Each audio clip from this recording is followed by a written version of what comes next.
Casey Runyan here from Brad's Deals. Mother's Day is one of the largest gift-giving holidays in the U.S. Right now, we're seeing an increase in gifting in many lifestyle categories that are suited specifically to hobbies or activities that moms like or may be interested in, and we expect that enthusiasm to be a factor in holiday sales. Searches are up for gift ideas related to cooking, gardening, relaxing, and traveling. I call them the Big Four. The good news, there are plenty of deals out there for these categories. For example, for moms who like to cook, look for kitchen gadgets from OXO and Cuisinart on sale. Searches are also up 150% for charcuterie boards. Other top picks, cookware, appliances, and spices. We've got an exclusive offer right now on an organic spice blend with a small business called Pinch Spice Market.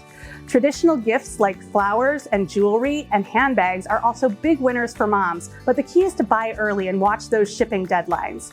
Right now, we are tracking everything about Mother's Day to make it easy for shoppers. For more, head to bradsdeals.com and follow our blog More for Less, where you'll find more advice on shopping tips and tricks.